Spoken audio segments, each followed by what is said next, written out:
Hello everyone, the Kentucky Patriot here. We're out on the range and we are going to be testing out these. Probably most of you know or heard of these at least, but they are the R.I.P rounds, and these are in 40 caliber, and I'm going to be testing that out for several reasons. One, there's a lot of talk about these rounds. Some say, and it's advertised as the last round that you will ever need. Other folks say it's a gimmick round. So we're going to put it to the test today. I'll read you a little bit about it, and you can see here on the box they're shooting ballistics gel, and there's a lot to be said about personal protection rounds or self-defense rounds, and you ask different people, you get different answers. Some people say they want a huge amount of penetration, like 20 inches, because they want to make sure it gets to vital organs, and it'll go and they'll shoot a round that looks like a maybe Phillips head screwdriver on the end that'll penetrate through all this clear ballistics gel, and that's what they want. Others want massive expansion, but it may only go a few inches into the gel, but it'll really expand or flare out. But what I try to look at is the FBI protocol. I think, unless it's changed, it used to be like they wanted like 12 to 18 inches was the optimal, what their standards were. And I kind of like that myself. Different rounds do different things, but you want to make sure you have a certain amount of penetration. But then again, me personally, I like a lot of expansion. Well, this doesn't really expand like your normal Spear Gold Dot or your Hornady Critical Defense or Critical Duty. What these do, it actually, and I will take one out and show you here. Matter of fact, I've already got them loaded up in my gun. I'll just take it out here. For those of you maybe that haven't seen it, it has like a trocar tips, they call it, and it looks very unusual, very much different than probably your carry round or what you're used to or what you've shot before.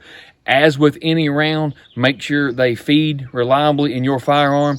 Today I'll be using the Smith & Wesson M&P that I carry, the compact, that is my carry gun. And I've never had any problems with feeding or reliability out of these rounds. Now, I haven't shot hundreds or thousands of rounds like I have with other ammo that you've seen me do on past videos. But anyway, here it is. We're going to be trying today. But the solid copper design, what happens is it doesn't expand like most of your rounds or your typical rounds do, but the centerpiece, as it shows here, is supposed to penetrate, so you get the penetration that you are wanting, like the FBI likes. But you also, those trocars that I showed you, they flare out, so you basically have like a fragmenting round. And what we're going to do today is put that to the test. Now, I will tell you up front that G2C Research sent me these along with a bunch of other rounds for me to test. I'm independently testing these. I'm just a small channel, so I don't get a kickback.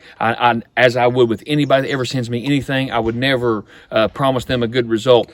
I am going to shoot the target, and you're going to see for yourself the results. But when a company sends an independent tester results, they're usually pretty sure of their product. If you haven't seen the videos before, I also shot the R.I.P in 12 gauge.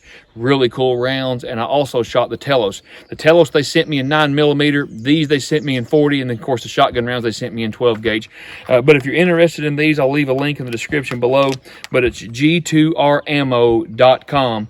And these are the R.I.P, which stands for the Radically Invasive Projectile. And as advertised here, the last round you will ever need. So let's set up the target and let's get to some shooting.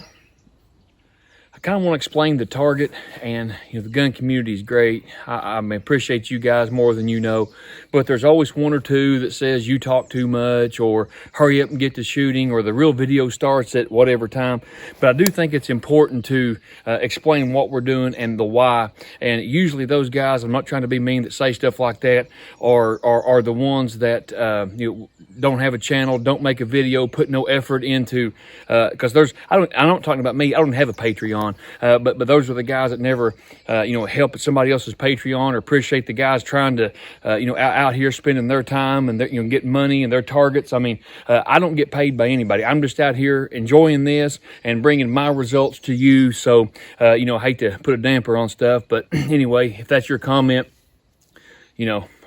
this channel may not be the one for you. But anyway, the reason I want to explain a little bit about this target is there are rounds that I have tested. There have been rounds in the past that I have tested that work phenomenally in water jugs, or they do really well with just ballistics gel. And I'm not against shooting water jugs, obviously, or I'm not against ballistics gel, ordnance gel, whatever the case may be. But I don't want to hang my hat on the results of ballistics gel, because I have seen rounds do really well under those circumstances, but when they hit material or denim, they are real inconsistent, or sometimes they'll expand, sometimes they won't, or you start getting expansion failures or whatever the case may be. So this is kind of something like what Paul Harrell does, and I appreciate him. I'm sure you know who Paul Harrell is, but if you don't, make sure you check him out. He's a wealth of knowledge, a great guy. I was actually very fortunate and blessed to get to do a video with Paul. He's just it's a great asset to the Second Amendment community. But anyway, he does something a lot like this. This is basically denim, which would represent clothing somebody is wearing. Then I have some ribs. Now these ribs are thawed out, but I left them in the package. I may get you a screenshot of this here real quick so you can see the actual ribs and the thickness of it. But it's actually denim, then the ribs, then the water jug. Now I know Paul Harrell usually uses like oranges for, lung tissue for, to represent the vitals. Today I'm using a water jug to represent, so we can see the velocity, we can see the impact, but I think both would be a good representation. And again, I'm not against clear gel or ballistics gel. I think they're great. I love watching the results. I love because I am a ballistics nerd. I've done it for years. Love to shoot different rounds, different medium, see how they perform, see how they expand, see how they penetrate, and I really enjoy this. And I'm really excited about seeing how this performs today. But I do like to have other targets and test medium just besides water and ordnance gel. So again, we've got just tape holding it. Then we've got denim, which represents, I think, a more realistic threat than water. Then we've got the ribs, then water, then ribs, and then denim again. So you've got denim, ribs, and water representing, a more, I think, actual target. But anyway, I'll hush and get to the good part. And again, the R.I.P. radically invasive projectile 40 caliber versus the meat target. We just got this on a stump. We had an ice storm, so a lot of trees fell. So we had this cut up anyway. So we're using this as my target today, or my target stand, I should say. But you can see these ribs. I mean, they are thick. Pretty good representation here of the size, the width, and those are the actual ribs that we'll be shooting. And we'll see how this round performs with the denim, the meat, and the water. This isn't going to be my normal shooting stance, but I hate to get down on my knee because the ground is wet. These glasses are what I got in my tack pack, the Wiley X, and they're yellow. As you can see, it's cloudy and dreary, but man, this really brightens things up. And I always want to tell you, this is an experience that happened to me personally, the importance of wearing your glasses. And I don't mean to get off topic and be a safety Sally, but I'm telling you, it's not being a safety Sally when you wear your shooting glasses. I was shooting with a friend, and we were shooting stuff like this. I don't remember what we was actually shooting.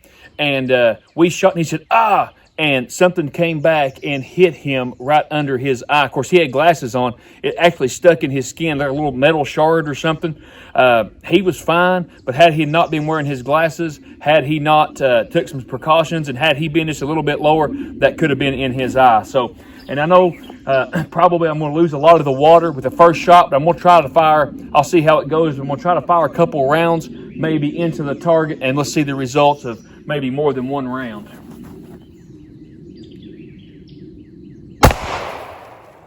Or not.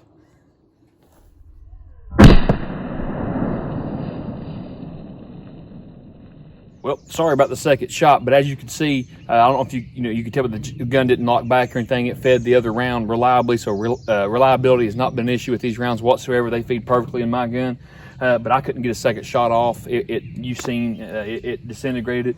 And those glasses, I'm telling you, I'm not a spokesperson. I get no kickback. I have nobody, my family that works there. But those Wiley X, those yellow glasses are phenomenal. I had my wife try them out too.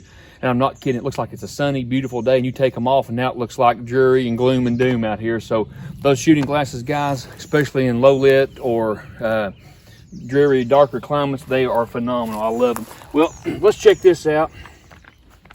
Nothing. I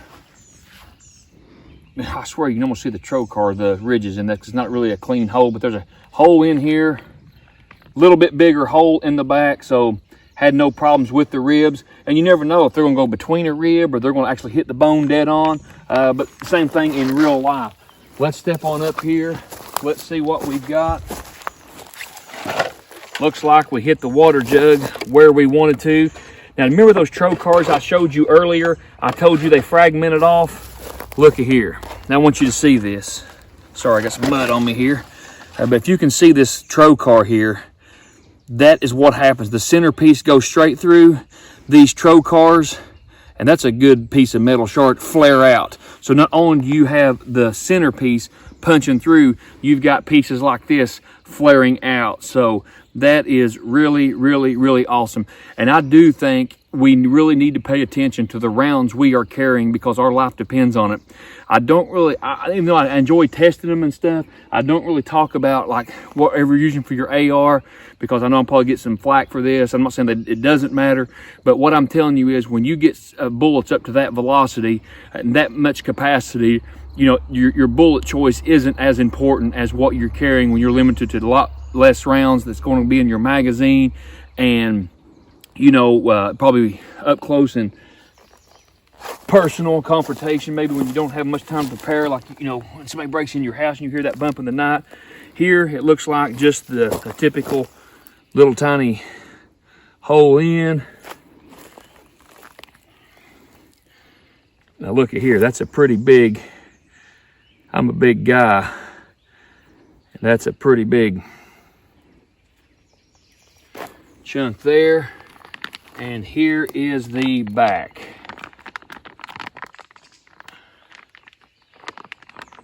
Don't see a hole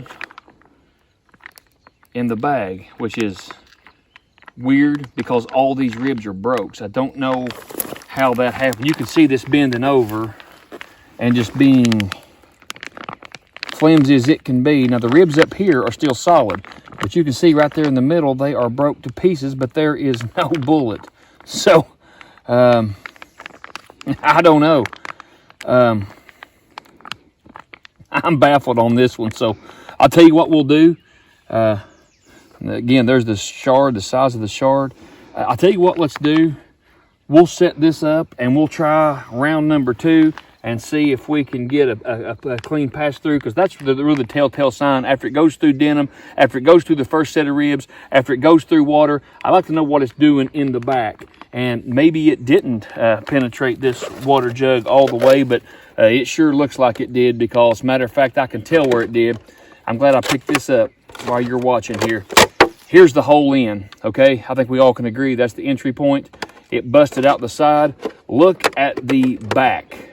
The back is, so how this, and this could have just fell off from the impact, I don't know, but how there's not a hole in this, I don't know, because the ribs are broke, but you can see entry point, exit, pretty awesome stuff. I'll set it up, we'll try this again, let's see what happens. And I want to be as honest with you as I can. When I make a mistake, when I'm wrong, I want to tell you I made a mistake and I'm wrong. Well, after we went back, my wife said, I think you shot the front of this, that's the entry point. I said, usually there's just, and we went back and looked at the picture and the video, and sure enough, it was sitting like this. This was the entry point. So what must have happened is the shards went out here, or the sides or whatever. This must be the centerpiece that went all the way through, because the jug was indeed sitting like this. So we had a lot of boom, and then see, this is split here. That could have been a shard. That could have been a shard. That could have been a shard. I don't know how it all went, but that indeed was sitting like that. So I was wrong. Usually, you've seen these channels before, other channels, usually a small hole goes in, then the devastation out the back. This was the opposite.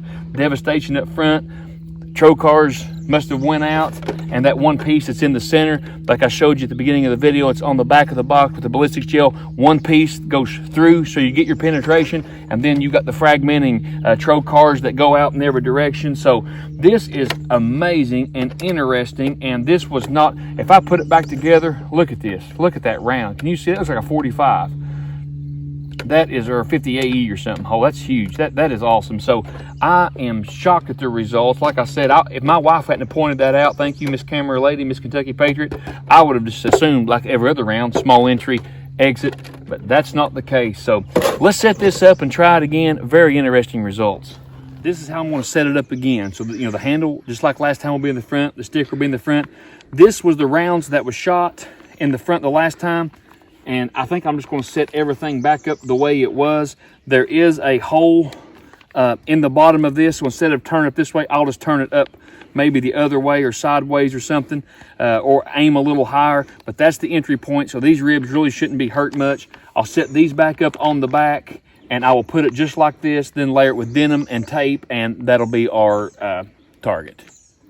We put everything back just like it was, so that hole that's in the denim, I'm just going to aim up a little bit higher so that way I don't hit in the same spot. But we lined that up with the ribs on the bottom. So, and this gun with this ammo pretty much is at point of aim. I did not take any of the bullets out to weigh them. I didn't see on the box. I could have overlooked them, the grain, so I don't know what grain the R.I.P rounds are, but it's starting to sprinkle here a little bit. So I'm going to get to some shooting, and let's see if we can put another bullet into our meat target.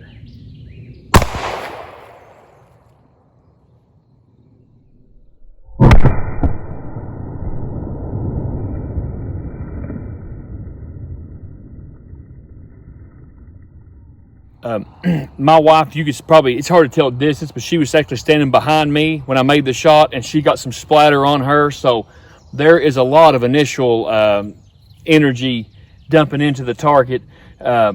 So let's get right here. You can see right here, here's the front of the ribs. Really good size hole right here. It hit a rib and it's absolutely shattered it. I meant to aim a little bit higher. I shot a little bit lower than I intended to, but I think it'll be fine. There's the holes. I got them pretty close together there. I meant to aim a little higher. Let's see if we can find out any different results here. I want you to look at that. So it was right dead center, so our left and right was okay, but I wish I'd have aimed a little bit higher, but it is what it is. Here's the tape again. Oh, we've got an exit this time. We have an exit in the back denim, so it absolutely passed through the water. Took a little bit of meat, and I think I see just a little, I must be in the denim, but there's the meat, a little bit of meat there in the denim. And here we are. Oh, look at this. Now I'll probably dig this out later. Can you see that centerpiece? That's the centerpiece. Good round, good size piece. So you guys that like a certain amount of penetration, there you go. It's in the ribs right there. And I don't know if I see any trocars in here, and I'm getting bloody, nasty pork juice all over me. But anyway, I will turn the camera off here in a second. I will search this a little better and see if I can try to find any trocars in here. Here's the centerpiece that went all the way through, and my opinion, over penetration is, well, it depends where you live, but is a lot bigger issue with self-defense like your everyday carry than it is in home defense, especially where I live, we're neighbors and stuff. If you don't have any close neighbors, then over penetration really isn't an issue for you. But it can be for self-defense when you're carrying every day, because what that bullet does after it hits the intended target, what they call over penetration, then it can actually go too far, farther than you want. And even though you want to reach the vitals, if it goes out the other side, you can hurt an innocent bystander. And as you know, water stops bullets. Water is one of the best test mediums there are for water and sand and dirt. It stops bullets. Okay, so this piece, which is a pretty good size piece, like I said, I'm a big guy, and you can see there's a pretty good size piece there. It went all the way through the denim, the jug, the water, the ribs, and then stopped on the ribs in the back in the plastic. So it would have been a complete pass through. And then you have the trocars going out like this and out, every different direction. So you have a lot of wound channels. As with any round, you want to do your own testing. You want to do your own research. You want to try it in your firearm, the point of aim, how it's going to run for you. But at the end of the day, you have to make the choices that you feel comfortable with. And like I said, G2 Research has been great. They sent me this to test. I mean, the guy couldn't have been nicer. I was actually supposed to meet up with him at the NRA convention, and it got canceled. But long story short, they're a great bunch of guys. But just because somebody's a good guy doesn't mean they make good ammo, or that ammo's right for you. But me personally, I like this round. And I would tell you if I didn't, and I'm not telling you what to do. You make your own choices, but I'm telling you, me, I would have no problems if my magazine was loaded with these, carrying it every day. So if I would trust them to use my family, I think you're going to, and defend my family and keep my family safe, my everyday carry, I think you will too. Now this is just in 40 caliber, whatever caliber, they make different calibers. So if you have a different caliber gun, whether you're carrying 9mm, whatever the case may be, you need to do testing on your carry gun. And I know you probably know this, a lot of you guys, but barrel lengths matter too. Depends on the gun you're using. Depends on, your gun may not feed these well. Your gun may have a lower or higher point of aim, or whatever the case may be. So whatever gun you're using, try them out.